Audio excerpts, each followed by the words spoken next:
We have time? Okay. Thank you very much. Quite the motivator. You're a personal coach, as we saw. You're kind of a marriage counselor as well, a date doctor. You told us how to pick up women, pick up men in bars. You're highly successful, and you're talking to different kinds of people. You're talking to CEOs, you're talking to entrepreneurs. As you may know, a lot of them in Switzerland are sitting here at the moment. Yep. It takes quite some courage to overcome, your inner tigers.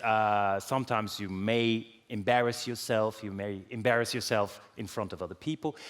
What's your experience? If you work with people like CEOs, politicians, high-grade, high-level people, is it more difficult for them to do what you're, telling them, to tame the tigers, to confront their fears, maybe? So what we're speaking about in all of this morning is the taking of astute risk and managed and mitigated risk. So I can't, we had 25 minutes, we didn't go into great detail. We're talking about how we assess the payback for that risk. We take risk for a reason, and how we assess the level of that risk. When we're working with chief executives, they have to assess that risk in various different ways. But generally, we're not speaking about the risks that the board will eventually take. We're talking about the personal and individual risk to launch the new idea, to say the unsayable, to challenge the person who needs to be challenged, who sat there building their political fiefdom without being challenged, whatever it may be within that organization at that moment, in order to hit an objective.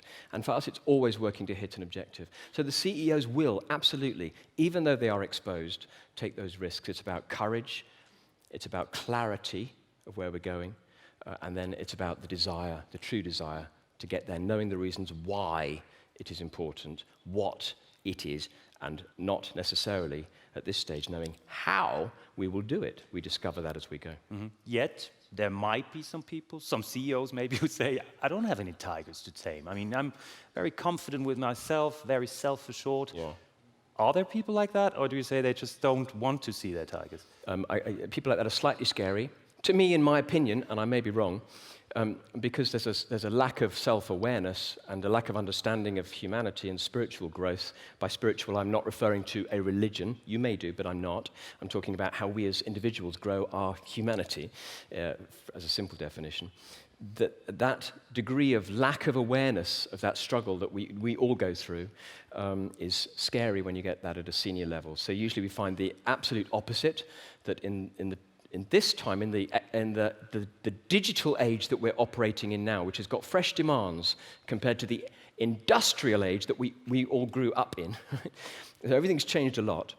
The chief executive, who is still relying on that kind of egoic correctness rather than a human understanding and a degree of humility, I find personally quite worrying. Now, we would have some discussions, but then I would probably find myself politely saying that I didn't want to open their checkbook, okay. And because I'll take on a challenge, but I don't want to waste people's money, and I don't think that's something that, But speaking of challenges that we're facing, everybody's facing, we're arguably in a very, maybe the most complex situation at the moment that we had for a very long time, economically, politically as well.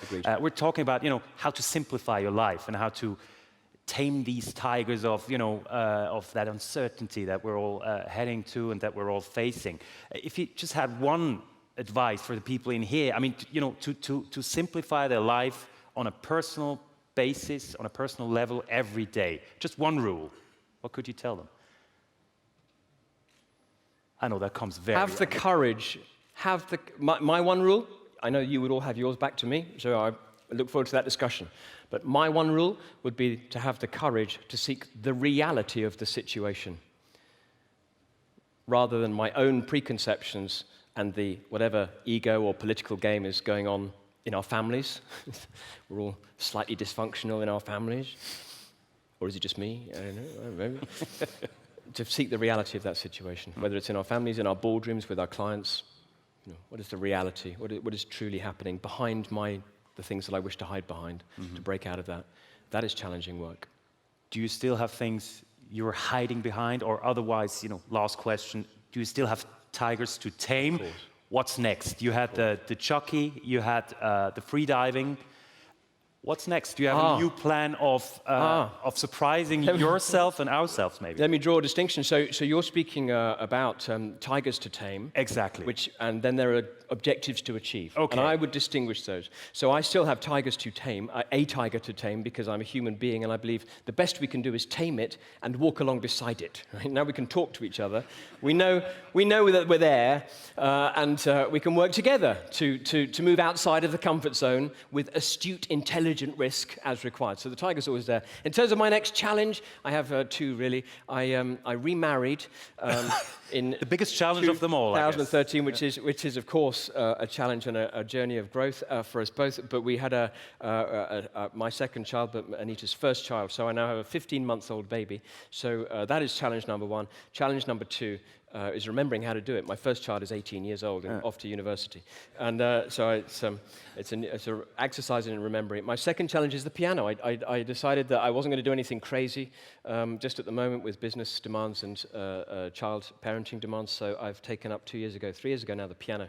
Okay. That is a challenge. I mean, there must be piano players here, but that's an interesting challenge. So some might say space is the final frontier. We now know babies and the piano are the Babies final and Beethoven, frontier. the final frontier. Babies and Beethoven, and we're looking forward to seeing you on the piano and seeing you with your child, maybe. Thank you very much, Jim Lawless, for a very inspiring start of the day. Jim Lawless, everybody. That's Thank you very much. Thank you. Thank you. It's a pleasure.